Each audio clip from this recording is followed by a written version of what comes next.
Bonjour, j'espère que vous allez bien et bienvenue dans cette nouvelle vidéo où nous allons voir comment créer une application Android qui est connectée à une API en ligne avec un système de mémoire en cache pour permettre à l'utilisateur d'utiliser toujours l'application même n'étant pas connecté à l'Internet.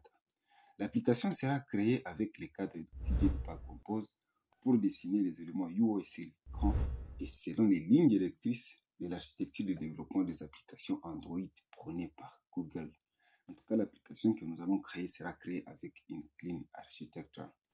Créer une application avec un code source clean où tout développeur avisé peut tomber sur votre code source, les lire et les comprendre sans aucun problème. Une application développée avec un code source clean vous permettra aussi d'avoir une application robuste mais maintenable. Bon, l'application va permettre de récupérer une blague en ligne à partir d'une API et afficher cette blague, ainsi de suite.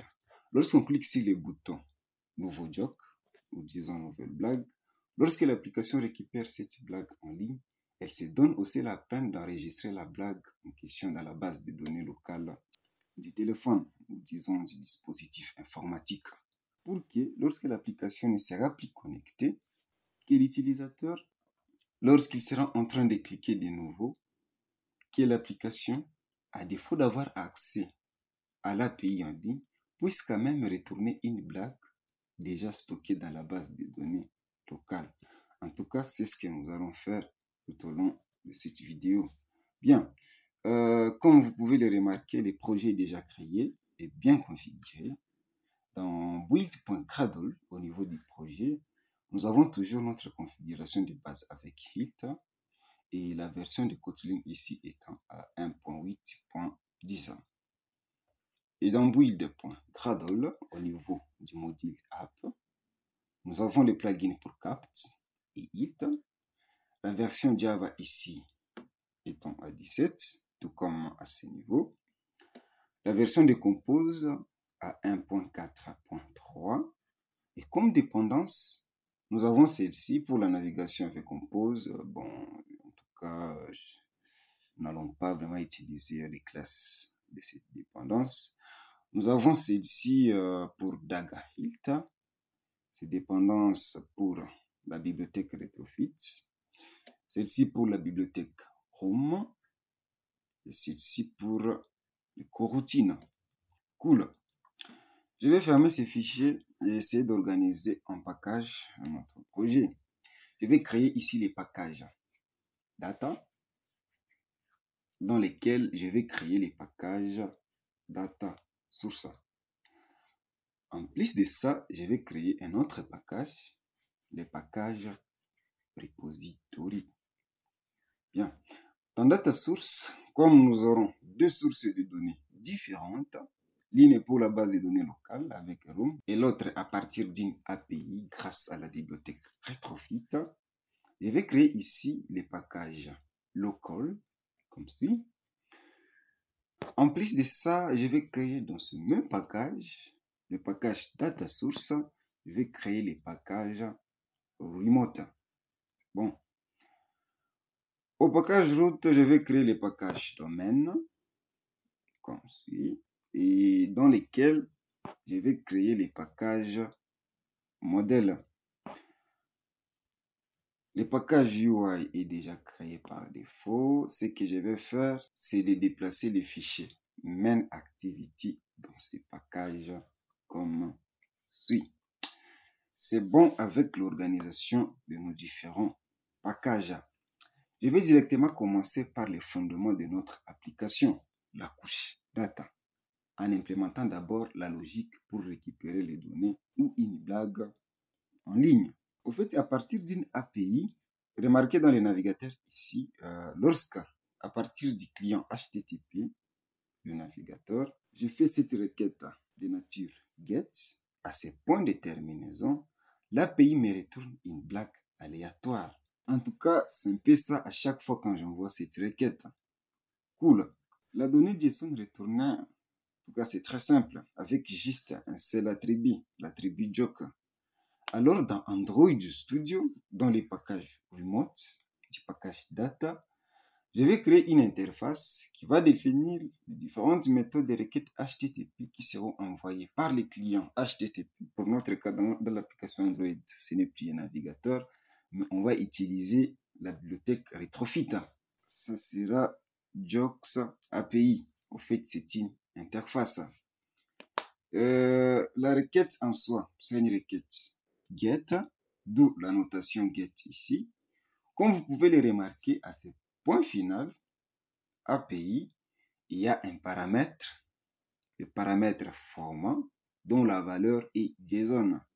Retrofit nous donne la possibilité de renseigner tout cela. Ici d'abord, le point de terminaison, c'est API.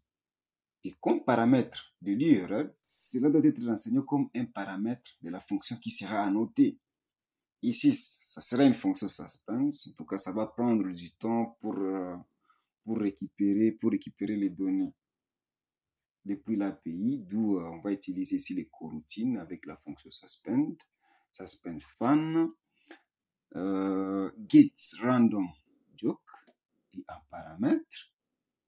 Le paramètre doit être annoté par la notation query pour stipuler qu'il s'agit bien d'un paramètre de l'URL. Les paramètres de l'URL en soi, c'est format, comme vous pouvez le voir. Je vais le définir ici comme une chaîne de caractères, format du type string, que je vais directement initialiser par la valeur JSON, comme stipule sur l'URL. En tout cas, la valeur JSON ne change pas. Cette fonction va retourner une instance réponse de Retrofit. Une réponse de quoi? Au fait, l'API retourne ici un objet avec une seule propriété dont le nom est joke, avec une donnée de type chaîne de caractères. Alors la réponse qui sera en train de nous être retournée par Retrofit sera représentée ici par la classe jokeResponse que je vais créer dans le package modèle. Ça sera le fichier jokeResponse. Ça sera une data class. Ici, comme on l'a dit, l'objet JSON ou la donnée JSON retournée par l'API à ce point de terminaison a un seul attribut qui est l'attribut joke. Ainsi, ici, nous allons avoir val joke. En tout cas, ça doit avoir le même nom ainsi que le même orthographe avec la propriété dans la donnée JSON retournée par l'API. Ici, ça va donc être val de type string. Et ici, je vais devoir l'importer. C'est bon. Là, nous finissons avec notre interface où nous avons défini la méthode qui représente la requête HTTP que nous allons envoyer au serveur pour avoir une blague. Mais pour ce faire, nous devons avoir un client HTTP à partir duquel nous devons envoyer cette requête. Et ici, le client HTTP, c'est la bibliothèque Retrofit. Donc, nous devons avoir une instance de la classe Retrofit qui doit être une dépendance des autres classes qui doivent l'utiliser pour faire des appels HTTP. Ainsi, nous allons utiliser ici la bibliothèque DagaHilt pour bien gérer sans trop de problèmes l'injection de dépendance des différents objets que nous aurons besoin pour matérialiser notre application. Je vais créer ici un autre package que je vais nommer DI pour dire Dependency Injection.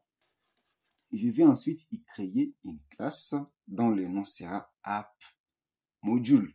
Au fait, c'est un objet singleton dans lequel je vais exposer les instances que nous aurons besoin dans notre application. Disons certaines classes de notre projet. Lesquelles classes dont l'installation est un peu complexe, disons cela. En attendant, je vais d'abord créer une classe au niveau de ces packages que je vais nommer JOX API. C'est une classe ordinaire qui hérite de la classe Application, comme suit, et doit être annotée par la notation HILT Android Application. Sans cette classe, en tout cas, DagaHilt ne peut pas fonctionner. Et dans les fichiers manifeste, je vais ajouter à la balise Application l'attribut Name et la classe JOXApp comme valeur. Je vais revenir dans le fichier App Module Pour que cet objet expose les instances qui seront définies en son sein, il doit être annoté par la notation module comme suit. En plus de ça, la notation install in pour préciser la portée des instances qui seront exposées par cet objet. Je vais mettre ici singleton component en Java pour que les instances qui seront définies dans cet objet soient accessibles partout dans notre application. La première instance que je vais créer, je veux que ce soit une seule instance durant toute l'exécution de l'application, d'où la notation singleton. Et pour que ça soit exposé, je vais utiliser encore une fois la notation provide. L'instance sera retournée par la fonction fan provides retrofit. La fonction va retourner l'instance de la classe retrofit. Ainsi, return retrofit.build pour créer l'instance retrofit. Puis appeler la fonction base URL pour préciser l'URL de base. Je vais récupérer ceci dans le navigateur et coller à ce niveau comme une chaîne de caractères. Add converter factory à JSON converter factory.create. Ceci va me permettre de convertir la réponse du serveur qui est au format JSON en des objets Kotlin. Là, je fais allusion à l'objet JSON response. Ça va permettre de convertir la donnée reçue sous format JSON parce que nous avons défini la même structure, l'objet JSON de type string. Et là, notre objet Kotlin joke response, c'est un objet avec une seule propriété dont le nom est JSON. Et c'est cet appel de cette fonction qui sera en train de convertir la donnée JSON en POJO ou en objet Kotlin. Puis, nous allons juste appeler ici la fonction build qui permet alors de renvoyer l'instance de la classe retrofit. Juste ici en bas, je vais alors exposer l'instance de jokes API. Ça sera aussi singleton. Ici, provides par la fonction fan provide jokes API en paramètre une instance de la classe retrofit déjà exposée dans ce même module. Ça va retourner une instance de l'interface jokes API. Donc ici, return à partir de l'objet retrofit.create et ici, jokes API classe Java. À partir de ceci, alors, nous pouvons alors faire appel à notre requête HTTP définie dans l'interface jokes API à partir du client HTTP retrofit, bien sûr. C'est cool. Notre application ne sera pas juste en train de récupérer les données en ligne ou en remote. Mais en plus de ça, nous voulons doter à notre application un système de cache qui va lui permettre, au cas où l'application n'a pas accès à l'Internet, que l'utilisateur utilise toujours l'application. Cela se fera grâce à la base de données locale SQLite par la bibliothèque Room. Au fait, lorsqu'on récupère une blague en ligne, nous voudrions que l'application stocke cette blague dans la base de données locale, au cas où elle n'existe pas encore, pour permettre, lorsque l'utilisateur voudra voir une blague, pendant qu'il ne sera pas connecté, que l'application récupère cette blague parmi les blagues déjà connectées dans la base de données locale. En tout cas, j'espère que c'est une très bonne expérience utilisateur que nous réservons à l'utilisateur de notre application.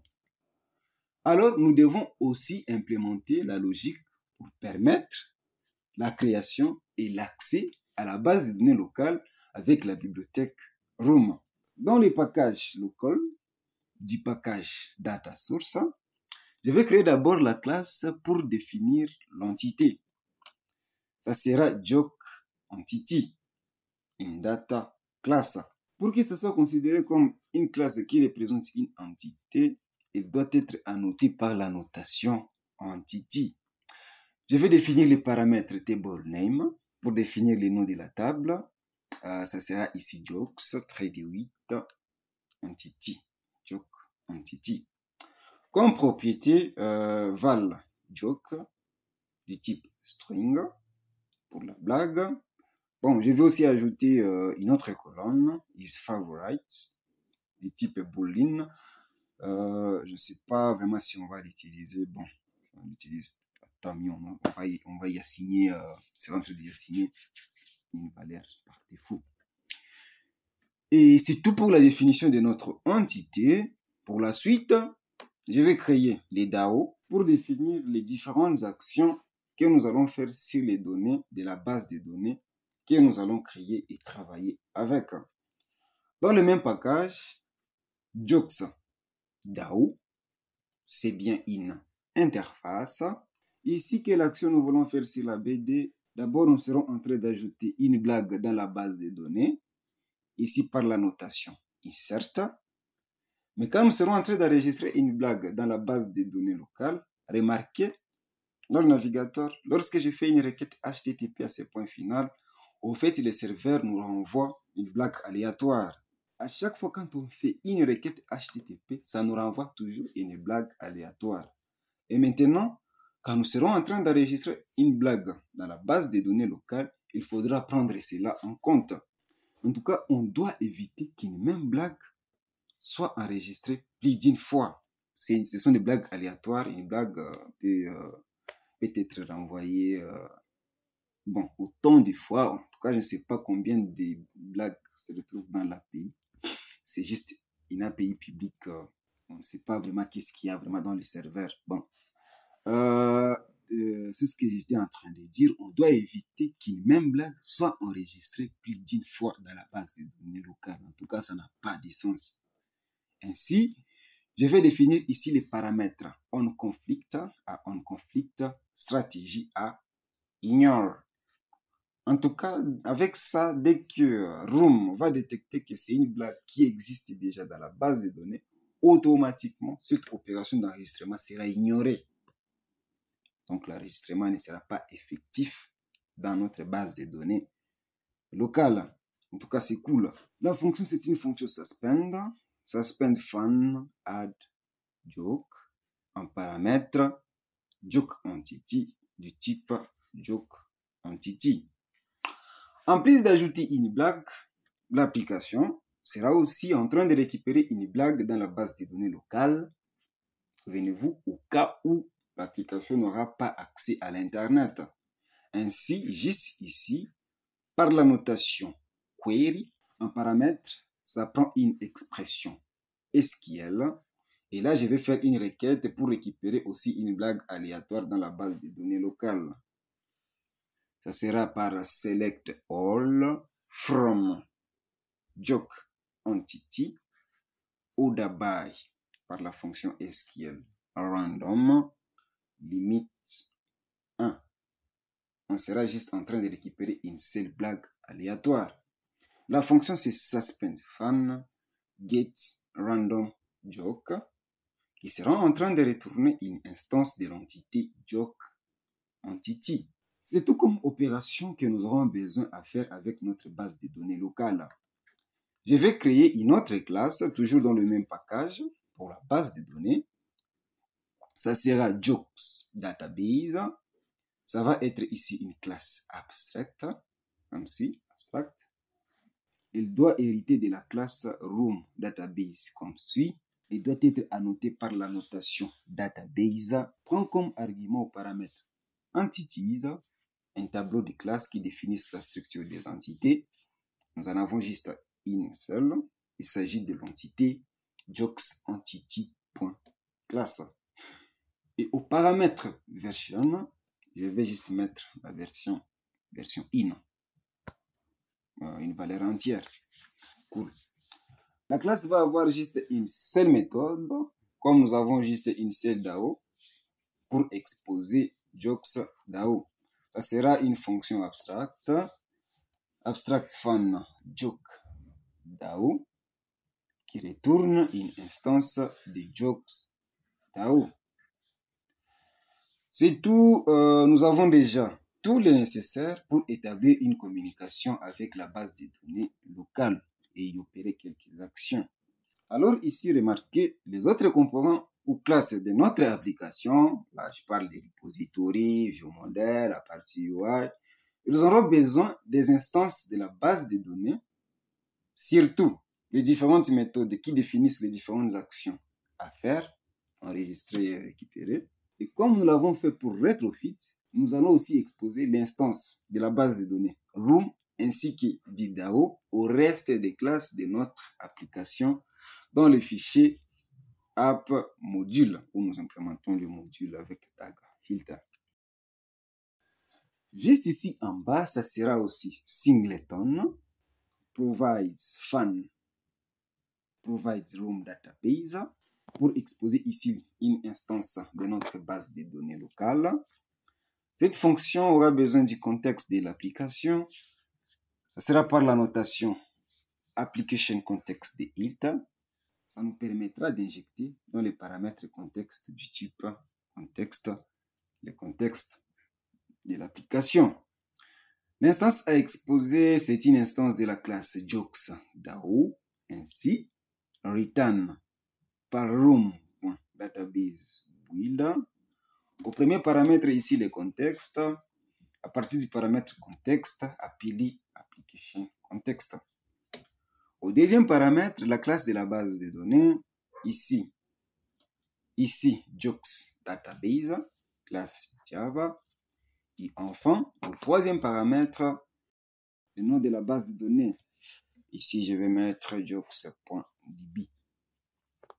Et enfin, pour appeler ici, juste ici, la fonction build qui retourne en fait l'instance de la base de données JOX database.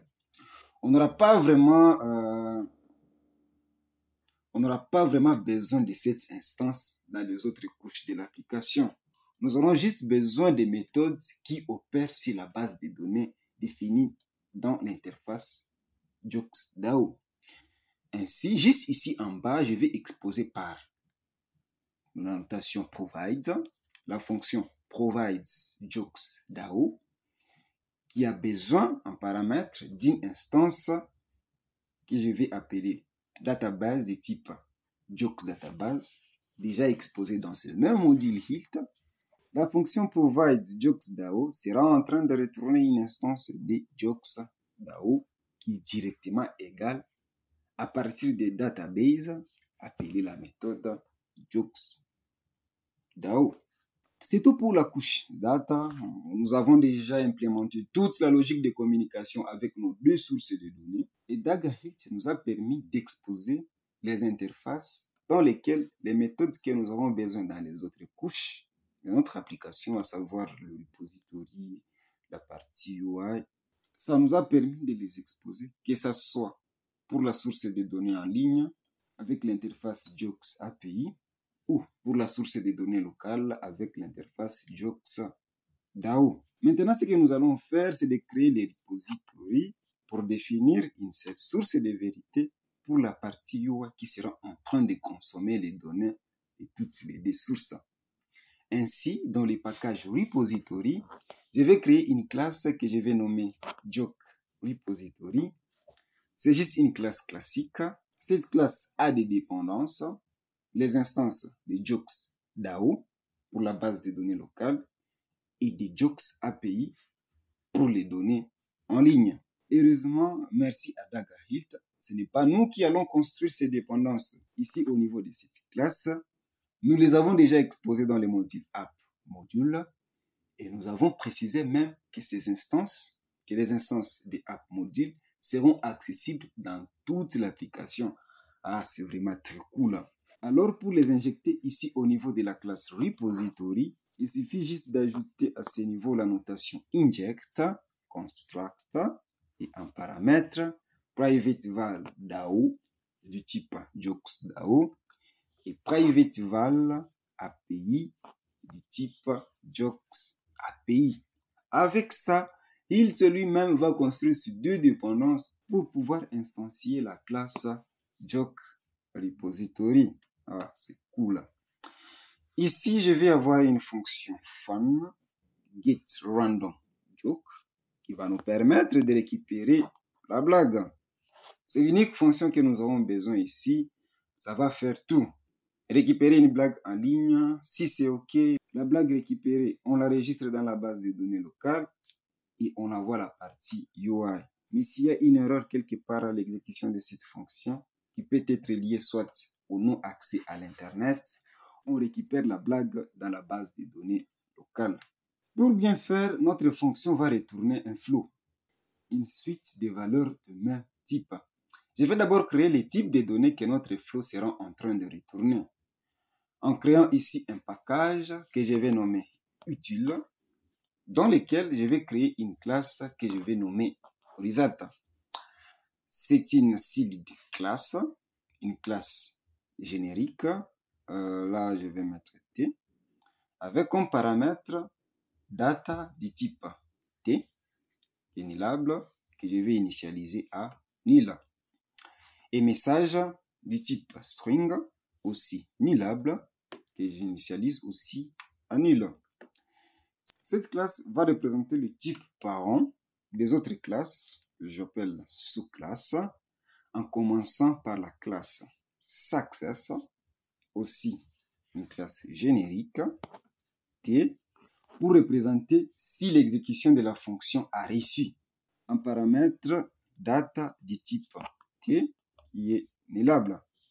La classe success hérite de la classe result comme suit, avec comme data de la classe success au paramètre data, le paramètre message restant à nil, sa valeur par défaut. Ensuite, la classe error pour représenter si l'exécution de la fonction n'a pas abouti suite à une erreur, soit le problème de la connexion.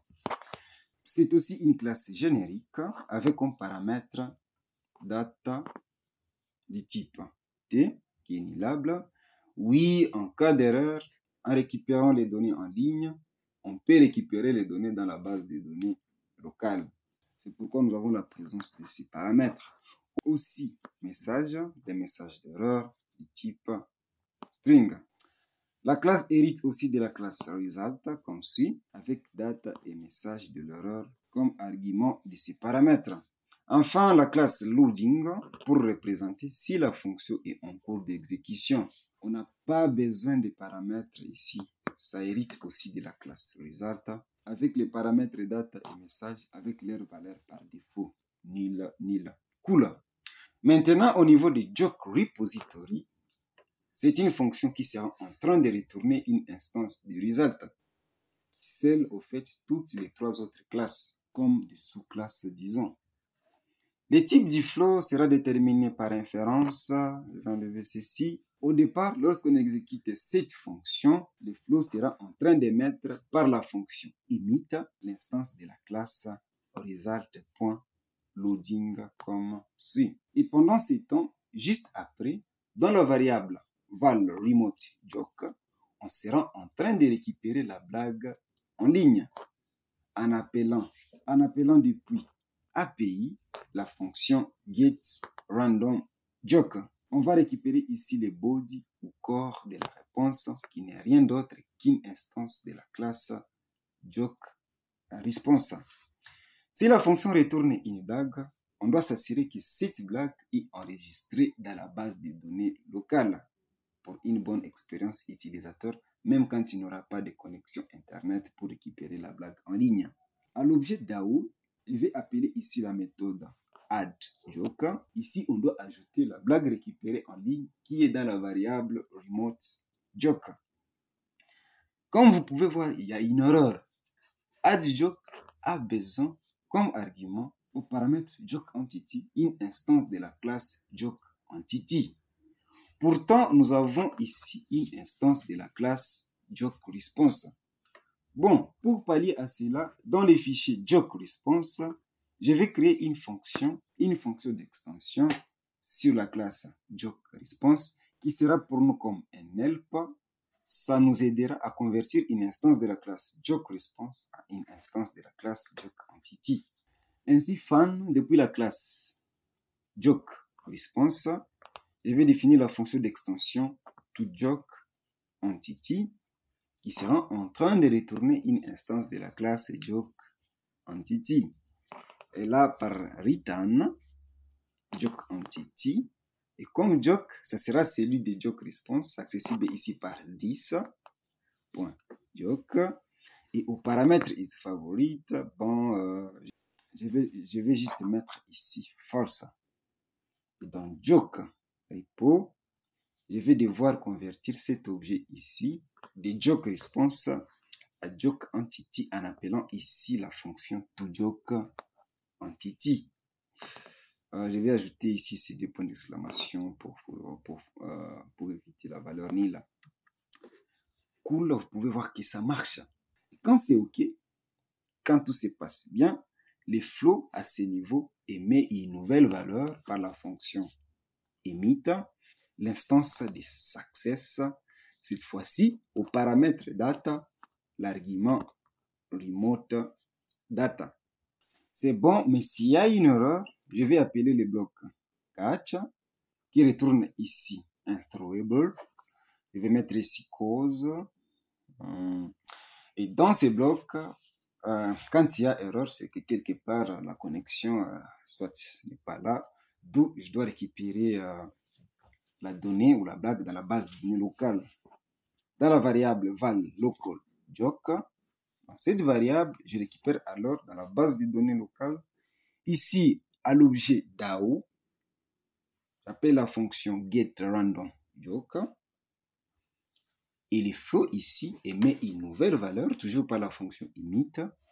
Cette fois-ci, l'instance de la classe error, avec au paramètre data, la blague retournée depuis la base de données locale, qui se retrouve dans la variable localJoke. Et là, je récupère juste la blague en question à partir de la propriété joke. Et au paramètre message, à l'objet cause, je récupère juste les messages.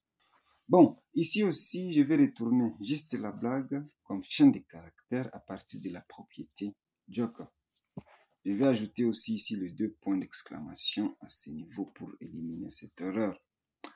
C'est tout pour la partie repository. À présent, voyons voir comment implémenter la partie UI où nous allons commencer par la partie View Model. Dans le package UI, je vais créer les fichiers main View Model. C'est une classe classique.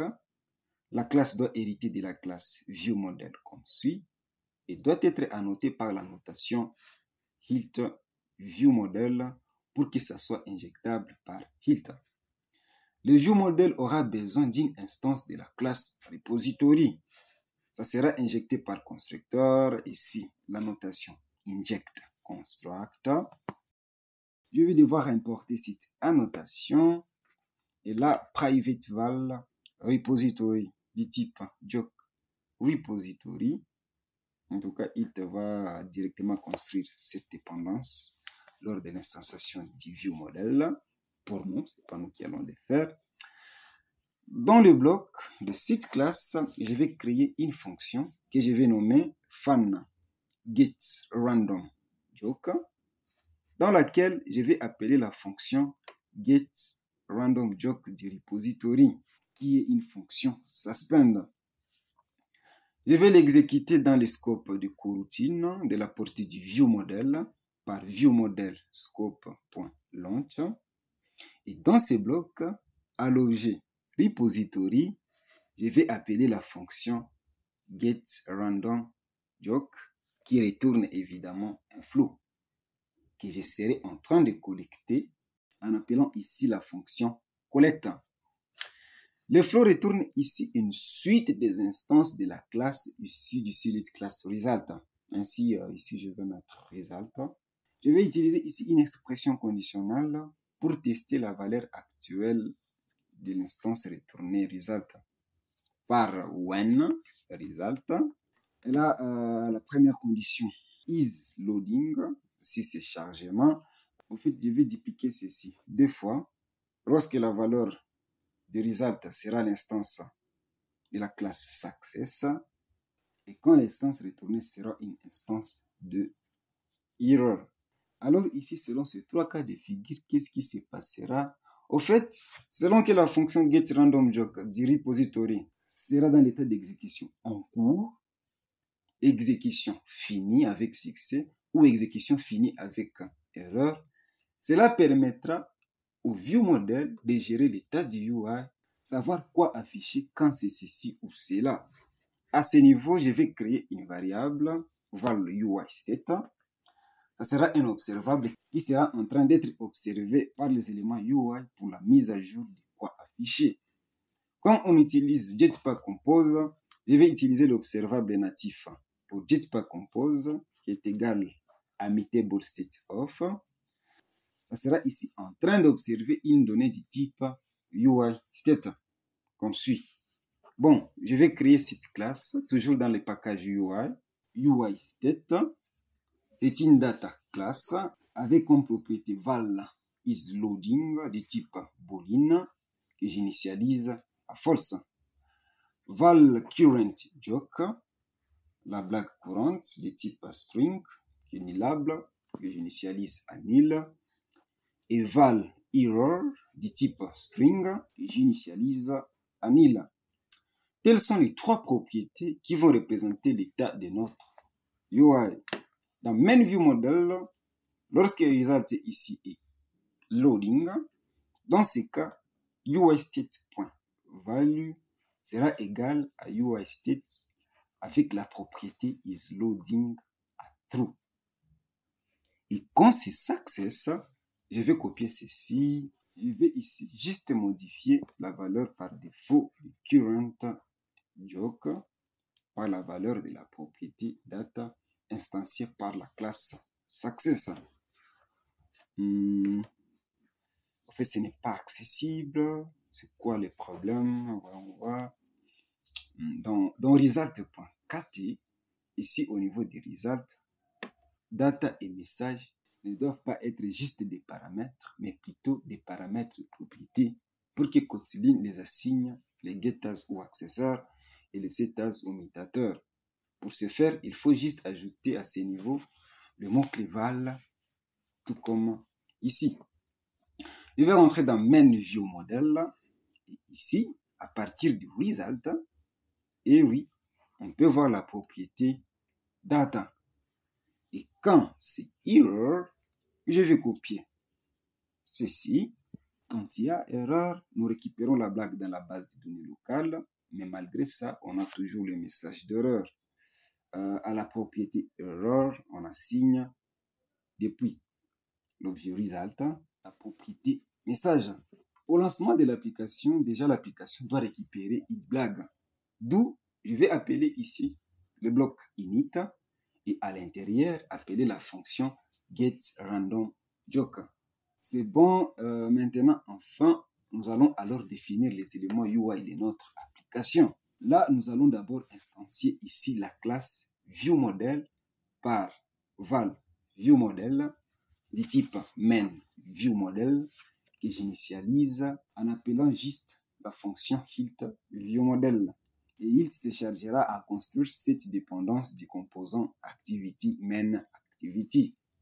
Mais pour que cela soit possible, la classe doit être annotée par la notation. La classe MainActivity doit être annotée par la notation AndroidEntryPointer. Ici, je vais directement appeler la fonction composable MyScreen. En tout cas, ça n'existe pas encore. Je vais la déclarer dans un fichier à part. Toujours dans le package UI, je vais créer le fichier MyScreen, un simple fichier Kotlin. Là-dedans, je vais déclarer une fonction composable. Il s'agit de la fonction FunMyScreen.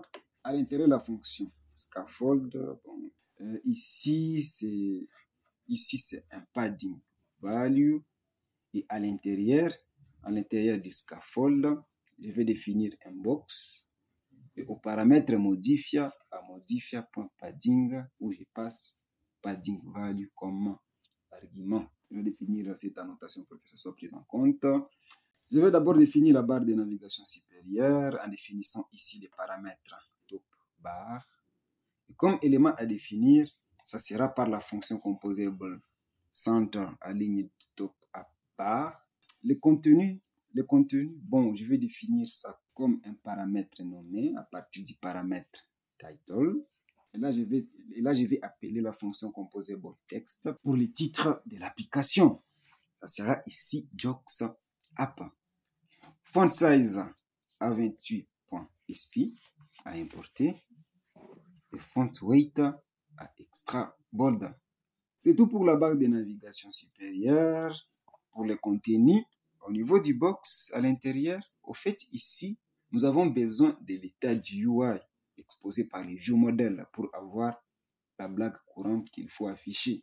Savoir aussi si la récupération de la blague est en cours ou encore s'il y a eu une erreur lors de la récupération. Et tout cela, c'est à partir de l'état UI qui est modifié dans les view modèles. Je vais définir ici l'état du UI comme un paramètre de la fonction MyScreen. En tout cas, l'argument sera passé dans les fichiers main activity où nous avons directement accès à l'état depuis view model. Ça sera UI state du type UI state. Alors ici, je vais faire un test.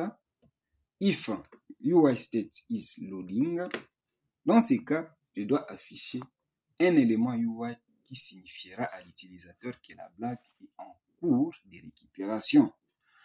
Ça sera ici par un Circular Progress Indicator. Et là, au paramètre modifier, à modifier.align, je vais mettre align mettre à centre pour aligner la barre de progression au centre du box. Mais dans le cas contraire, c'est que dans le cas où isLoading est false, c'est-à-dire soit l'exécution a eu lieu avec succès ou encore il y a eu une erreur. Ainsi, dans ce bloc, je vais faire un autre test.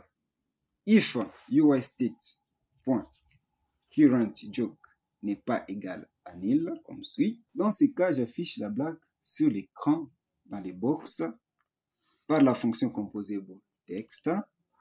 Le texte à afficher ici, c'est à partir du UIState.currentJoke.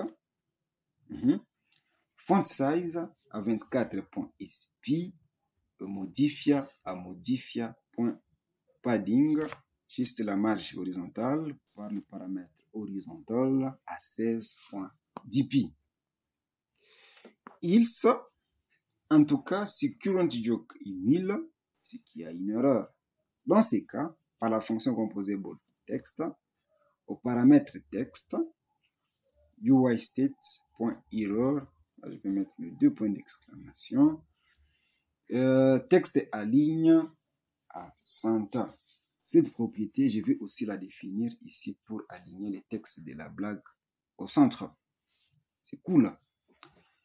Et juste en bas du box, je vais définir un bouton par la fonction composable button.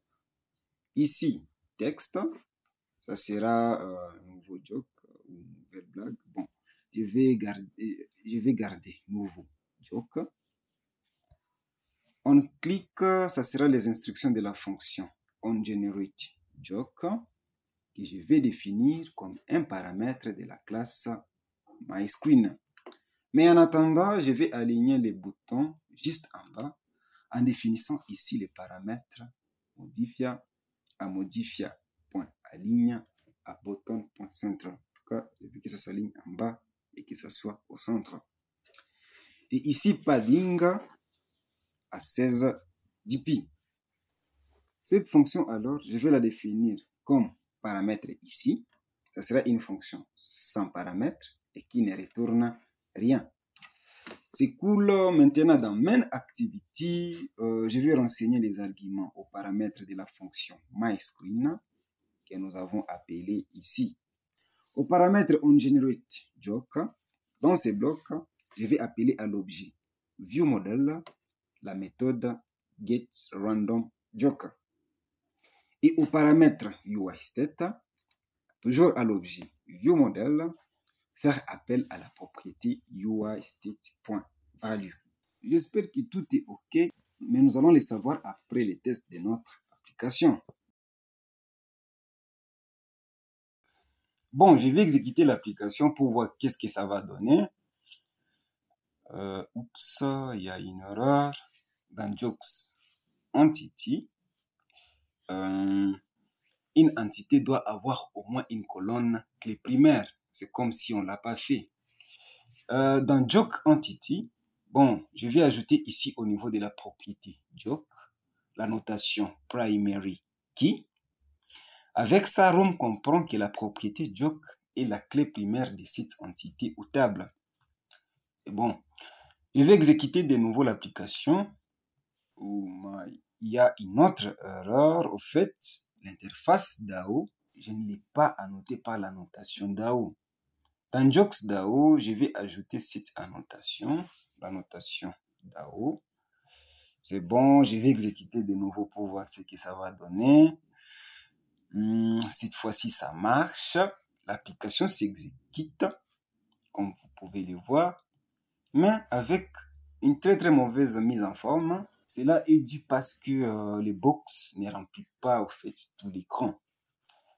Je vais aller dans My Screen, à ce niveau du box. Je vais appeler, en plus du padding, je vais appeler ici Fill Max Size. Bon, je vais exécuter encore une fois. Ça marche. On peut voir les temps que ça prend pour que l'application récupère une blague en ligne par la barre de progression au lancement. Et quand je clique sur le bouton Nouveau joke, en tout cas c'est bon, nous parvenons à récupérer les données provenant d'une API en ligne. En tout cas c'est vraiment cool. Et toutes ces blagues que nous sommes en train de récupérer en ligne sont automatiquement en train d'être stockées dans la base de données locale. Question que l'application, lorsque ça va manquer de la connexion Internet, ça puisse quand même continuer à fonctionner. Je vais essayer de déconnecter l'émulateur à la connexion Internet. Je vais désactiver ça et ça. Vous allez voir, lorsque j'essaie de récupérer de nouveau une blague, et oui, l'application ramène une blague. Cette fois-ci, pas depuis une API en ligne, mais directement depuis la base de données locale. Raison pour laquelle c'est très rapide, au point que nous ne voyons même pas la barre de progression s'afficher. En tout cas, c'est très bon. Même sans la connexion Internet, l'utilisateur parvient quand même à utiliser l'application. Je vais remettre la connexion en les réactivant encore une fois. La connexion Internet sur l'émulateur et récupérer de nouveau un joke. Wow. Ça marche comme vous pouvez le voir. C'est tout pour cette vidéo, très chers développeurs. Merci beaucoup de l'avoir regardé jusqu'à la fin. Si vous l'avez aimé, partagez-la avec les autres et surtout, n'oubliez pas de vous abonner à notre chaîne si ce n'est pas encore fait. En tout cas, ça nous fera vraiment plaisir. Du reste, portez-vous bien. À la prochaine.